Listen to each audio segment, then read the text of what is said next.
నమస్తే, welcome to I dream. నేను Rachel. కిడ్నీలో క్యాన్సర్, ఈ మాట వినగానే భయమేస్తోంది కదా. క్యాన్సర్ ఎక్కడైనా రావచ్చు, అది కిడ్నీకి వస్తే మరి ఎలాంటి ప్రమాదం పొంచి ఉంది? కిడ్నీ క్యాన్సర్ వచ్చిన వాళ్ళకి బ్రెయిన్లో ఏమన్నా చేంజెస్ జరిగే ఛాన్సెస్ ఉన్నాయా? బ్రెయిన్ డెడ్ అయ్యే అవకాశం ఉందా? కిడ్నీ క్యాన్సర్ వచ్చిన వాళ్ళకి బ్రెయిన్కి ఏంటి సంబంధం అనే కదా మీ డౌట్. ఎస్, కిడ్నీ క్యాన్సర్ వచ్చిన వాళ్ళకి బ్రెయిన్ డెడ్ అయ్యే అవకాశం ఎక్కువగా ఉందని అధ్యయనాలు చెప్తున్నాయి. ఇది ఎంతవరకు వాస్తవము, అసలు ఎందుకు వస్తుంది, ఎవరికి వస్తుంది, ఈ డౌట్స్ అన్ని క్లారిఫై చేసుకుందాం. మనతో పాటు ఉన్నారు నెఫ్రాలజిస్ట్ డాక్టర్ శ్రీరామచంద్ర గారు, మనతో పాటు ఉన్నారు. కాంటినెంటల్ హాస్పిటల్ నుంచి వచ్చారు, వారితో మాట్లాడదాం. నమస్తే అండి. శ్రీరామచంద్ర గారు, చాలామంది ఇప్పుడు కిడ్నీలో క్యాన్సర్ వస్తుంది అని విన్నాం, కానీ కిడ్నీ లోపల వస్తుందా, కిడ్నీకే వస్తుందా అనేది ఒక క్లారిటీ చెప్పారా? వస్తే ఎవరికి వస్తుంది? కిడ్నీలో క్యాన్సర్లు కూడా ఉంటాయండి.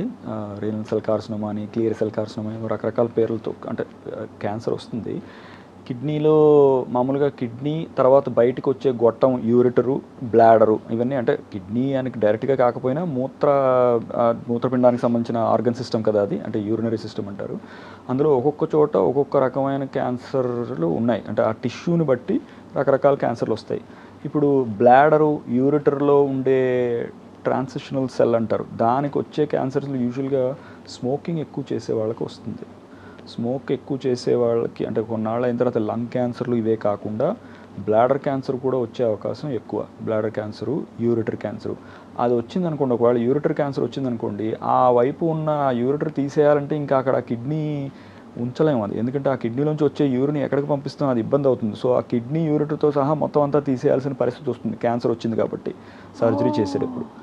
అలా కాకుండా కిడ్నీ తాలూకా కార్టెక్స్ అవన్నీ ఉంటాయి కదండి, మామూలుగా రీనల్ ప్యారెంకైమ్ ఉంటుంది, అందులో కూడా క్యాన్సర్ రావచ్చు. మామూలుగా రీనల్ సెల్ కార్సినోమా అని జన్యుపరమైన కొన్ని రకాల ఇబ్బందులు ఉన్న వాళ్ళకి క్యాన్సర్, కిడ్నీలో క్యాన్సర్ వచ్చే అవకాశం ఎక్కువగా ఉంటుంది. ఏదో కొన్ని వాన్ హిప్పెల్లిండావ్ సిండ్రోమ్ అని, మరోటని రకరకాల పేర్లు ఉన్న కొన్ని జెనెటిక్ కండిషన్స్లో ఈ క్యాన్సర్ వచ్చే అవకాశం ఎక్కువ. అందుకే వంశపారంపర్యంగా ఎవరికైనా కిడ్నీ క్యాన్సర్ వచ్చిందంటే ముందు మనం ఇలాంటివి ఏమైనా ఉన్నాయా, దాని నుంచి వీళ్ళకి వచ్చే అవకాశం ఉందా అన్నది కూడా చూస్తాం ఒకవేళ అలాంటిది ఉంటే.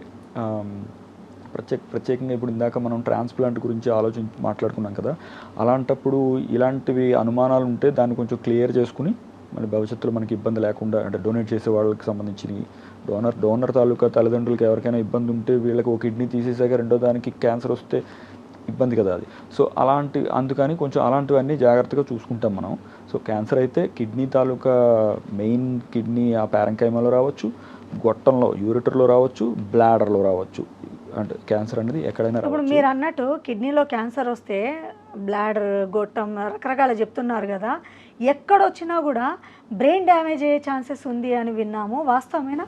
అంటే మామూలుగా క్యాన్సర్ ఏదైనా కానీ మెటాస్టసైజ్ అవుతుందండి. అంటే ఇప్పుడు క్యాన్సర్ అనేది అక్కడే కూర్చోదు కదా, దాని లక్షణమే ఒక చోట నుంచి ఇంకో చోటికి పాకడం. ఇప్పుడు కొంచెం అడ్వాన్స్డ్ స్టేజెస్ వచ్చేసాక క్యాన్సర్, ఇప్పుడు రీనల్ క్యాన్సర్లో విని బ్రెయిన్కి పాకాయి అనుకోండి, బ్రెయిన్కి పాకితే అప్పుడు కన్ఫ్యూజ్ అయ్యే అవకాశం ఉంది. అంటే తలనొప్పి వస్తుంది, వాంతులు అవుతాయి, అలా కొంచెం ప్రెషర్ పెరిగి కొద్దీ. సో తర్వాత అక్కడ రేడియోథెరపీ ఇవ్వాల్సి వస్తుంది, కీమోథెరపీ చేయాల్సిన పరిస్థితులు, ఇలా అంటే పరిస్థితి. సో అది బ్రెయిన్కి పాకే అవకాశం అనేది ఇంచుమించుగా చాలా క్యాన్సర్లకు ఉంటుంది. కొన్ని క్యాన్సర్లకి ఎక్కువ అవకాశం ఉంటుంది, కొన్నిటికి తక్కువ ఉంటుంది. కానీ అంటే సో కిడ్నీ క్యాన్సర్ కూడా ఒక్కొక్కసారి స్ప్రెడ్ అయితే ఊపిరితిత్తుల్లోకి ఎక్కువ వెళ్తుంది. కిడ్నీ క్యాన్సర్ మామూలుగా బ్రెయిన్లోకి కూడా వెళ్ళొచ్చు, అలా వెళ్ళకూడదని రూల్ లేదు. అలా వెళ్తే ఇబ్బంది రావచ్చు. ఇలా క్యాన్సర్తో సంబంధం లేకుండా మామూలుగా కిడ్నీ డిసీజ్ అనుకున్నాం కదా, క్రానిక్ కిడ్నీ డిసీజ్ CKD అంటుంటాం మామూలుగా, అది బాగా 5వ స్థాయికి వచ్చేసి ఆ తర్వాత ఇంకా డయాలసిస్కి వచ్చేస్తున్న టైంలో శరీరంలో విష పదార్థాలు ఎక్కువైపోయి, టాక్సిన్స్ అంటాం కదా, యురేమిక్ టాక్సిన్స్ అంటాం, అవన్నీ ఎక్కువైపోయినప్పుడు బ్రెయిన్ పనితనం తగ్గిపోతుంది. ఎన్సెఫలోపతి అంటారు. అంటే వాళ్ళు మనం బయటకు చూస్తే కన్ఫ్యూజ్ అయిపోయినట్టు, ఏదో అంటే ఆల్కహాల్ తాగి ఉన్న వాళ్ళలాగా కొంచెం అనిపిస్తారు. ఆల్కహాల్ వాసన అది ఏమి ఉండదు, కానీ ప్రవర్తనలో కొంచెం ఏదో చెరుపు మరుపు కింద ఉన్నట్టు, కన్ఫ్యూజ్ అవుతున్నట్టు, ఏదేదో మాట్లాడుతుంటారు, ఏమిటో అర్థం అవ్వదు, ప్రవర్తిస్తారు, ఏదో అలా, అది ఏదో సంథింగ్ వీళ్ళకి తేడా అనేది. అంటే యురేమియా అంటారు, యురేమిక్ ఎన్సెఫలోపతి అంటారు. బ్రెయిన్ తాలూకా ఫంక్షన్ మెల్లిమెల్లిగా తగ్గిపోయి అది మనం గమ్ముని గుర్తించి డాక్టర్ దగ్గరికి చూపించకపోతే లేదా డయాలసిస్ చేసుకోకపోతే కోమా దాకా వెళ్ళిపోతుంది, బ్రెయిన్ పనితనం పూర్తిగా పోయి. కోమా దాకా వెళ్ళాక ఇంకా ఆ తర్వాత ప్రాణం పోయే అవకాశం ఉంది మామూలుగా. అంటే మీరు అడిగారు కాబట్టి చెప్తున్నాను. సో మనం ఈ లోపలనే దాన్ని గుర్తించి ఏదో కొంచెం కన్ఫ్యూజ్డ్గా ఉన్నారన్న విషయం గమనించి అది ఈ టాక్సిన్స్ కిడ్నీ పనిచేయకపోవడం వల్ల శరీరంలో ఎక్కువైపోయిన టాక్సిన్స్ వల్ల వస్తుందన్న విషయం గమనించాక డయాలసిస్ చేసి అవన్నీ తీసేసామనుకోండి మళ్ళీ బ్రెయిన్ మామూలు అవుతుంది. సో కిడ్నీకి బ్రెయిన్కి మధ్యలో ఉన్న సంబంధాలు యూజువల్గా ఈ రెండు చెబుతాము. ఇంకా ఆలోచించాలంటే పాలిసిస్టిక్ కిడ్నీ డిసీజ్ అని ఒకటి ఉందండి, ఏడీపీకేడి అంటారు. అది చాలా మందికి ఉంటుంది మామూలుగా జనాలు, అది ఉన్న వాళ్ళకి చాలా తెలుస్తుంది. అది కూడా వంశపారంపర్యమైన వ్యాధి. తల్లిదండ్రులు ఎవరికైనా ఒకరికి ఉంటే పిల్లలకు వచ్చే అవకాశం ఉంది. అది ఆ వ్యాధి ఉన్న వాళ్ళలో కొంతమందికి, మళ్ళీ అందులో అందరికీ కాదు, కొంతమందికి బ్రెయిన్లో ఎన్యూరిజమ్స్ అంటారు. అంటే రక్తనాళం ఇలా ఉబ్బినట్టు ఒక చోట ఇలా ఉబ్బి దాని రక్తనాళం తాలూకా గోడలు పలచబడిపోయి ఎప్పుడైనా చిట్లిపోయే అవకాశం ఎక్కువ ఉండే పరిస్థితి ఉంటుంది వాళ్ళకి. ఎన్యూరిజం అంటారు మామూలుగా ఇంగ్లీష్లో. చిట్లిపోయే పరిస్థితి వచ్చింది అని అంటే అది ఏజ్లో పెద్దవాళ్ళకే వస్తుందా, ఎవరికైనా రావచ్చు? ఇప్పుడు ఆ వ్యాధి చిన్నవాళ్ళకు, అంటే చిన్నవాళ్ళకంటే మరీ చిన్నవాళ్ళకి అంటే 40 ఏళ్ళు ఆ ప్రాంతంలో. ఇప్పుడు తల్లిదండ్రులకి ఏ వయసులో అయితే కిడ్నీకి ఇబ్బంది బయటపడుతుందో అదే వయసులో పిల్లలకు కూడా వచ్చే అవకాశం ఉంది. బాగా చిన్నప్పుడు మరి టీనేజ్ ఆ టైంలో స్కాన్ చేసినా మనకేం కనిపించదు, కిడ్నీలు మామూలుగానే ఉంటాయి, ఆ వ్యాధి ఉందో లేదో కూడా తెలియదు. వయసు వచ్చే కొద్దీ మెల్లిగా ఈ సిస్టులు ఫామ్ అవుతాయి కిడ్నీలో, వ్యాధి ఉందన్న విషయం తర్వాత బయటపడుతుంది. అలాగే మెదడులో కూడా ఈ రక్తనాళం కొన్ని ఎన్యూరిజమ్స్ ఫామ్ అయ్యే అవకాశం ఉంది, బెరీ ఎన్యూరిజమ్స్ అంటారు. అలా ఉందనుకోండి, అది మనం గుర్తించకుండా, అంటే దాని గురించి మనం అవగాహన లేకో గుర్తించుకో లేకపోతే వాళ్ళు టెస్ట్ చేయించుకోకో ఏదో అయితే ఎప్పుడైనా అది చిట్లిపోయే అవకాశం ఉంది. బ్రెయిన్ హెమరేజ్ అంటారు. అప్పుడు పక్షవాతం లాగా బ్రెయిన్ హెమరేజ్ రావచ్చు, బాగా పెద్ద ఇబ్బంది అయితే ప్రాణం కూడా పోవచ్చు. సో అందుకని మనం ఈ పాలిసిస్టిక్ కిడ్నీ డిసీజ్ ఉన్న వాళ్ళకి బ్రెయిన్లో రక్తనాళాలు అన్నీ బాగానే ఉన్నాయా లేదా అని విడిగా మనం స్కాన్ చేయించి చూస్తాం. అన్నీ బాగానే ఉన్నాయనుకోండి, సంతోషం, ఏం లేదండి మీకు, కంగారు లేదంటాం. ఏదైనా ఉంటే అది చిట్లిపోక ముందే దాన్ని ఏం చేసి దాన్ని స్టెబిలైజ్ చేయాలో, క్లిప్ పెట్టాలా లేకపోతే స్టాండ్ పెట్టాలి, ఏదో దానికి మళ్ళీ ఏదో చేసే ఉంటాయి భవిష్యత్తులో ఇబ్బంది రాకుండా. ఎందుకంటే ప్రాణాంతకమైన వ్యాధిగా కూడా మారచ్చు కదా. కిడ్నీ బాగానే ఉంది కానీ బ్రెయిన్లో ఇబ్బంది. ఎలా డాక్టర్ గారు ఇప్పుడు కిడ్నీ బాగానే ఉంది, క్యాన్సర్ ఉందో లేదో డయాగ్నోస్ చేయాలంటే ఎలాంటి టెస్టులు చేస్తారు మీరు? ఎవరైనా చేయించుకోవచ్చా? అంటే మామూలుగా క్యాన్సర్ గురించి అందరికీ, కిడ్నీ క్యాన్సర్ గురించి మామూలు మిగతా స్క్రీనింగ్ చేసినట్టుగా చేయాల్సినంత అవసరం లేదండి, దాని ఫ్రీక్వెన్సీ తక్కువ. యూరిన్లో రక్తం వచ్చిందనుకోండి ప్రథమంగా, చాలామంది కొంతమంది అలా వచ్చిన దాంట్లో కూడా నిర్లక్ష్యం చేసిన వాళ్ళని చూశాను నేను.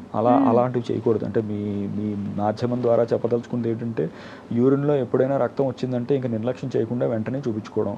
పర్టికులర్గా ఎందుకు వస్తుంది డాక్టర్ గారు యూరిన్లో బ్లడ్? సింపుల్ కారణాలు అయితే ఇన్ఫెక్షన్తో వస్తాయండి. ఇప్పుడు మనం అనుకుంటున్నట్టు క్యాన్సర్లో అవి ఉంటే వస్తాయి. యూరిటర్లో కానీ బ్లాడర్లో కానీ క్యాన్సర్ ఉన్న వాళ్ళకి నొప్పి గిప్పి ఏమి ఉండదు, మామూలుగా రక్తం కనిపించవచ్చు యూరిన్లో. సో అలా ఉన్న వాళ్ళకి అది వెంటనే నిర్లక్ష్యం చేయకుండా చూపించుకోవాల్సిన అవసరం ఉంది. మెయిన్ అయితే అది. రైట్, సమ్మర్లో వాటర్ ఎక్కువ తాగకపోతే యూరిన్ పచ్చగా వస్తుందని విన్నాము. తర్వాత అది ఏమన్నా రెడ్గా వస్తుందేమో అన్న అపోహ లేకపోలేదు, కానీ యూరిన్లో బ్లడ్ వచ్చిందంటే అది డేంజరస్ సిమ్టమే. అవునండి, యూరిన్లో బ్లడ్ వస్తే దాన్ని నిర్లక్ష్యం చేయకుండా చూపించుకోవాల్సిన అవసరం ఉంది, మగ ఆడ అని తేడా లేకుండా. అది ఎందుకు అన్నది మనం నేను చూసిన తర్వాత, ఒకవేళ ఇన్ఫెక్షన్ లాంటి చిన్న కాజ్ అనుకోండి, ఒక్కోసారి ఇన్ఫెక్షన్లో కూడా రావచ్చు, అప్పుడు అంత పర్వాలేదు, యాంటీబయాటిక్ ఇస్తాం, వారం ఎంతో 5 రోజులు నీళ్ళు ఎక్కువ తాగుతారో తగ్గిపోతుంది, ఇబ్బంది లేదు. అలా కాకుండా మళ్ళీ వస్తుందో లేకపోతే ఇన్ఫెక్షన్ కాదు ఇంకేదైనా కారణమోనో మనం స్కాన్ చేసినప్పుడు కానీ, సిస్టోస్కోపీలో కానీ, యూరిన్ టెస్ట్లో కానీ మనకి వేరే ఇబ్బందులు ఉండే అవకాశం ఉందన్న విషయం మనకి తెలిస్తే అప్పుడు దానికి వెంటనే ట్రీట్మెంట్ చేయించుకోవడం చాలా ముఖ్యం. డాక్టర్ గారు, ఇప్పుడు మీరు అన్నది వింటుంటే, ఇప్పుడు కిడ్నీలో ఒక్కసారి కనుక క్యాన్సర్ లక్షణాలు కనిపించాయి అనుకోండి, ట్రీట్మెంట్ తర్వాత కూడా మళ్ళీ వచ్చే ఛాన్సెస్ ఉంటాయంటారా? దీన్ని మనం పర్మనెంట్గా క్యూర్ చేయొచ్చా? నవేడేస్ టెక్నాలజీ మారింది కదా. కరెక్ట్ అండి. ఈ క్యాన్సర్, ఇప్పుడు కిడ్నీ క్యాన్సర్ డిటెక్ట్ అవ్వడం అన్నది మిగతా క్యాన్సర్ లాగే ఎంత తొందరగా దాన్ని పట్టుకున్నాం అన్న దాన్ని బట్టి భవిష్యత్తు ఆధారపడి ఉంటుంది. అంటే ఇప్పుడు కేవలం కిడ్నీలోనే ఉండగా గుర్తించాం, అది ఇంకెక్కడా పాకిపోలేదు, అంటే కిడ్నీ ఇంకెక్కడా క్యాన్సర్ లేదు అంటే పెట్ స్కాన్లో ఏవో చేసి చూస్తాం కదా మొత్తం శరీరం అంతా, ఇంకెక్కడా లేదు, కేవలం కిడ్నీలోనే ఉంది అంటే క్యూర్ చేసే ఛాన్స్ చాలా ఎక్కువ. మనం దాన్ని వెంటనే సర్జరీ చేసి ఆ భాగం తీసేయడమో లేకపోతే మొత్తం కిడ్నీ తీయడం, అది ఎక్కడ ఉంది అప్పుడు పర్మనెంట్ క్యూర్ అయిపోయినట్టేనా? పర్మనెంట్ క్యూర్ అయ్యే అవకాశం ఎక్కువ ఉంటుంది.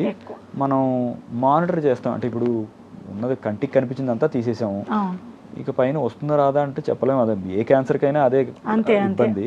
బ్రెస్ట్ క్యాన్సర్ కూడా క్యూర్ చేసే ఛాన్స్ ఉందంటారు, ఆ లంప్ తీసేస్తారు లేదా బ్రెస్టే తీసేస్తారు. తర్వాత ఒక 5 ఏళ్ల వరకు రాలేదంటే ఓహో క్యూర్ అయిందేమో అంటే క్యూర్ అయిపోయినట్టుందండి, లేదా రికరెన్స్ ఉందో లేదా అని మళ్ళీ చెక్ చేస్తాం. కిడ్నీ కూడా అంతే, ఎక్కడికి పాకిపోలేదు అన్నప్పుడే మనం దాన్ని తీసేస్తే బయటికి, దానికి మళ్ళీ రాడికల్ అప్రోచ్లు ఉంటాయి జాగ్రత్తగా, అలా ప్రత్యేకంగా చేసే సర్జన్లు ఉంటారు మనకి. అది చేసి తీసేసిన తర్వాత మార్జిన్స్ అవి క్లియర్గా ఉన్నాయి, ఇంకేం ఎక్కడ ఇబ్బంది లేదు అంటే అనుకున్న తర్వాత మానిటర్ చేస్తాం. మళ్ళీ ఏదో 6 నెలలకు స్కాను, సంవత్సరానికి స్కాను టైప్లో రెగ్యులర్గా చూస్తాము. ఒక 5 ఏళ్ళు అలా దాటిన తర్వాత ఏ ఇబ్బంది లేదంటే క్యూర్ అయిందన్నమాట అన్న విషయం మనకు అప్పుడు తెలుస్తుంది. రైట్. సో కిడ్నీలో క్యాన్సర్ అనేది ఎవరికి వస్తుంది, ఏజ్ గ్రూప్ వారికి వస్తుంది అనేది చెప్పారు. కానీ ఇప్పుడు ఒకసారి వచ్చింది, ఆ తర్వాత మీరు అన్నట్లుగా ట్రీట్మెంట్ అనేది కంటిన్యూస్ ఇక లైఫ్ లాంగ్ ఉండాలా, లేదంటే 5 years మీరు అన్నట్టు రాలేదనుకోండి ఇక క్యూర్ అయిందని మెడిసిన్స్ వాడడం మానేయవచ్చు అంటారా? ఇప్పుడు అది ఏ స్టేజ్లో మనం దాన్ని పట్టుకున్నాం, మనం ఇచ్చిన ట్రీట్మెంటు దాన్ని బాగా చేయగలిగామా లేదా అన్నది. అంటే ఇప్పుడు ఇందాక అన్నట్టు కేవలం కిడ్నీలోనే ఉంది ఇంకా ఎక్కడికి పాకిపోలేదు అనుకుంటే దాన్ని కిడ్నీని తీసేస్తారు బయటికి, తర్వాత స్కాన్ చేసినప్పుడు ఎక్కడా లేదనుకోండి వాళ్ళకి క్యూర్ అయిపోయే అవకాశం చాలా ఎక్కువ, క్యూర్లోనే ఉండొచ్చు. అంటే రికరెన్స్ వస్తే తప్ప క్యూర్ అయినట్టే కదా. తర్వాత ఇంకా వాళ్ళకి మెడిసిన్స్ ఏ ఉండవు, ఇంకా వాళ్ళకి ఊరికే మానిటరింగ్ ఉంటుంది. అంటే ఒకటే కిడ్నీ ఉంది కాబట్టి ఆ రెండో కిడ్నీని జాగ్రత్తగా చూసుకోవడం అనే ఆ అంశం ఉంటుంది. అది పక్కన పెడితే క్యాన్సర్ మళ్ళీ వచ్చిందా లేదా అన్నది జాగ్రత్తగా స్కాన్ అవుతుంది. ఇప్పుడు ఒక కిడ్నీకి క్యాన్సర్ వస్తే ఇంకో కిడ్నీకి వచ్చే ఛాన్స్ లేకపోలేదు కదా. జన్యుపరంగా వచ్చే క్యాన్సర్లు ఇందాక మనం అనుకున్నట్టు అయితే అటు కూడా వచ్చే అవకాశం ఉంది. ఇలా సిస్ట్ లాగా మొదలయ్యి తర్వాత అందులో సాలిడ్ కంపోనెంట్ వచ్చి క్యాన్సర్ వచ్చే అవకాశం ఉంది. మనం దాన్ని మానిటర్ చేస్తాం. మనం ఆబ్వియస్లీ చూసేటప్పుడు దాన్ని కూడా చూస్తాం, ఆ అవకాశం ఉందా లేదా అని గ్రహిస్తాం. లేకపోతే అంత రిస్క్ లేదు. సో ఈ క్యాన్సర్ ఒకటి తీసేసినప్పుడు జాగ్రత్తగా మానిటర్ చేస్తాం మనం వాళ్ళని. మళ్ళీ వస్తుందా, యువతల కిడ్నీలో మీరు అన్నట్టు మళ్ళీ వస్తుందా, ఇంకా శరీరంలో వేరే భాగంలో ఎక్కడైనా మొదలైందా ఇదే క్యాన్సర్ పాకిపోయి, ఇలాంటివన్నీ మనం గమనిస్తాం, చూస్తాం. దానికి ఏం ఇబ్బంది లేదు. రైట్. ఇప్పుడు ట్రీట్మెంట్ ఏం అందుబాటులో వచ్చింది డాక్టర్ గారు? ట్రీట్మెంట్ అంటే ఇప్పుడు ఒకవేళ స్ప్రెడ్ అయిపోయింది అనుకోండి, మనం గుర్తించే పాటికే ఇంకెక్కడో బోన్స్లోకో లంగ్స్లోకో మనం ఇందాక అనుకుంటే ఎక్కడికో వెళ్ళిపోయింది అనుకోండి, అప్పుడు సర్జరీ చేసి ఇది తీసేయడంలో పెద్దంత ఉపయోగం లేదు. ఎందుకంటే క్యాన్సర్ ఇంకో చోట ఆల్రెడీ ఉంది. అంటే తీసేయాల్సి వస్తే ఒక్కోసారి లోకల్ కాంప్లికేషన్స్ కోసం తీస్తారు, ఒక్కోసారి నెఫ్రెక్టమీ చేయొచ్చు. కానీ పూర్తిగా అక్కడే ఉన్నప్పుడు తీయడం వాళ్ళకి దానికి ఉన్నంత ఇంపార్టెన్స్ ఇప్పుడు ఇంకా పోయింది. ఎందుకంటే వేరే చోటుకి వెళ్ళిపోయింది, ఎక్కడ పడితే అక్కడ సర్జరీలు చేయలేం కదా. అది ఇంకా అప్పుడు కీమోథెరపీ అండ్ రేడియోథెరపీ ఈ రెండింటిని వాటి పాళ్ళలో సమన్వయం చేసుకుని దేనికి ఏది రైట్ అన్నది మళ్ళీ ఆంకాలజిస్టులు వాళ్ళతో మాట్లాడి ట్రీట్మెంట్ ఇస్తాం. కీమోథెరపీలు, బయాలజికల్ థెరపీలు, ఇలాంటివన్నీ రకరకాల మందులు వచ్చాయండి. ఇదివరకులా కాదు, చాలా మందులు వచ్చాయి. రెస్పాన్స్ రేటు కొంచెం బాగుంటుంది, అంటే మనం బాగా కంట్రోల్ చేయగలిగిన పరిస్థితి ఉంది. అలా అని క్యాన్సర్ అన్నాక ఒక స్థాయి దాటి వెళ్ళిపోయాక ఇంకా మనం ఎంత మనం చేసినా బ్రెయిన్లోకి వెళ్ళిపోయి అలా కొన్నిసార్లు పేషెంట్లను కోల్పోతూ ఉంటాం. అది కూడా జరిగిన క్యాన్సర్ అంటేనే అది అందుకే తొందరగా గుర్తించడంలో ఇంపార్టెన్స్. తొందరగా గుర్తిస్తే క్యూర్ చేయగలుగుతాం, అలా కాకుండా కొంచెం లేట్ అయిపోతే కష్టం అవుతుంది. చాలా బాగా చెప్పారు డాక్టర్ గారు. నిజంగా కిడ్నీలో క్యాన్సర్ అనేది చాలా ప్రమాదకరము, అది బ్రెయిన్ని కూడా డ్యామేజ్ చేసే ఛాన్సెస్ ఉన్నాయి అంటున్నారు. అయితే ఏంటంటే ముందుగా డయాగ్నోస్ చేసుకోవాలి, దానివల్ల ఈ ప్రమాదం బారిన పడ్డా కూడా నివారించే అత్యాధునిక చికిత్సా విధానాలు అందుబాటులోకి వచ్చాయని తెలియపరిచారు. Thank you so much.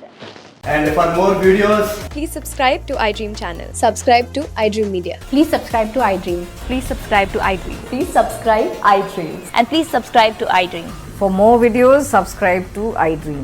please like, share and subscribe to the channel. Congratulations, iDream. Subscribe to iDream. Subscribe to iDream. So subscribe to iDream Media. iDream ki iDream team andarki huge congratulations. Please subscribe iDream Media. Please subscribe to iDream. Subscribe iDream. Please subscribe to iDream. iDream అంటే నా కళల channel subscribe చేసుకున్న నోరు తిరుగుతలేదు, మీరైతే గంట గుర్తు కొట్టండి. For more such videos, please subscribe to iDream. Subscribe to iDream. Please subscribe to iDream. Please subscribe iDream Media. Please do subscribe to iDream. Please subscribe to iDream Media. For best entertainment and information, please subscribe iDream. And don't forget to subscribe to iDream.